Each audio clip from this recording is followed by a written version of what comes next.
Hello everyone!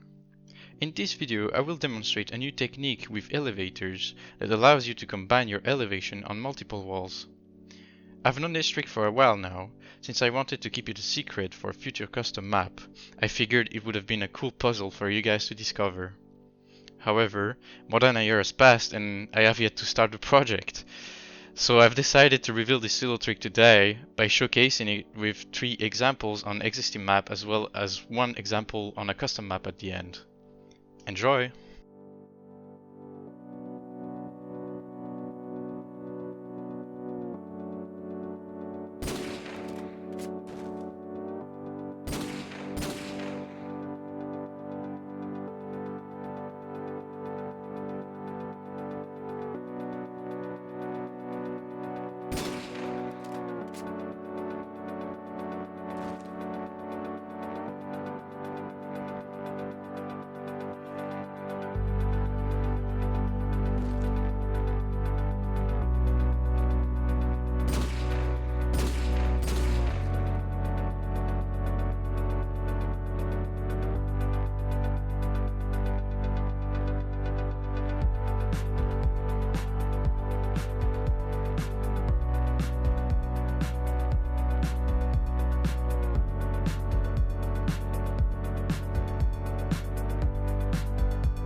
So how does the trick works? Well, if we take a look here, this box represents the collision box of a player. Notice how it has a width and depth of 30 units by 30 units. And since we are in the level editor, the collision box is perfectly aligned with all the units. In game, this is not possible. The player is free of movement. It does not move by one unit. And therefore, we have a collision box that is perfectly aligned with the wall here. And on a normal setup, this will allow for a traditional elevation to the top of the wall as intended. Now, once we reach the top, we are on an axis that we push the player on the left.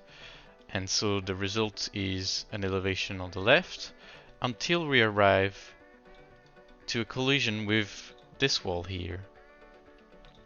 Now, since our player had a previous position that is perfectly aligned with the units, the collision with the wall happens with a perfect collision with the player collision box.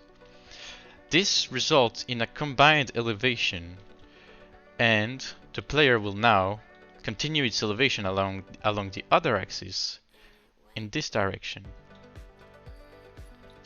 until it reaches this point. Now this point here has a gap of exactly 30 units. As we can see, the player collision box perfectly fits the gap.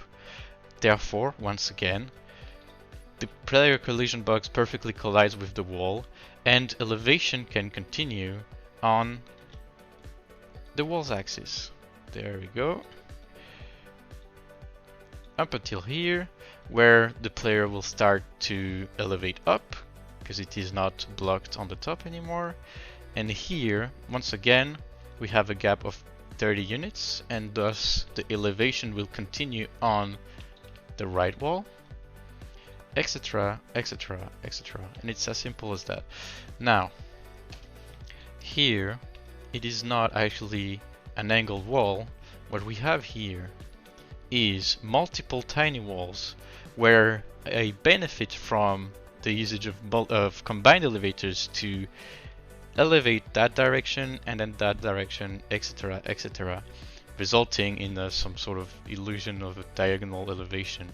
Now on high FPS in games, this will appear very glitchy because it happens very fast.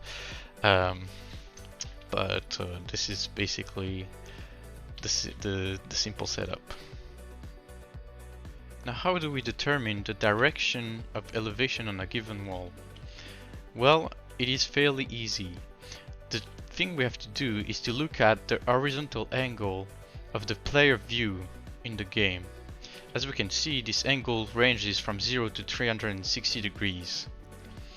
On a wall that has an angle of 90 degrees with the x-axis, the direction of elevation will always be towards a wall with 180 degrees. A wall with 180 degrees will always push the player towards a wall with a direction of 270 degrees. And a wall with 270 degrees will always push the player towards a wall with 180 degrees. Now, what happens if we try to elevate a wall with 0 degrees? As we can see, we didn't move in any direction apparently, but let's do that again. If you've paid attention to this value here, which is the x position of the player, it's changed by 1 unit from 2095 to 2096. Once again, boom.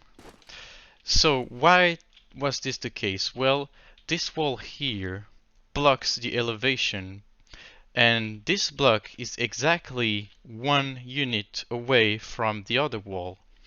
So it is possible to continue the elevation on the upper wall by simply triggering an elevation again once blocked. And there you have it. This is pretty much it. This is pretty much all about elevators, combined elevators. I hope you enjoyed the video, and I'll see you around.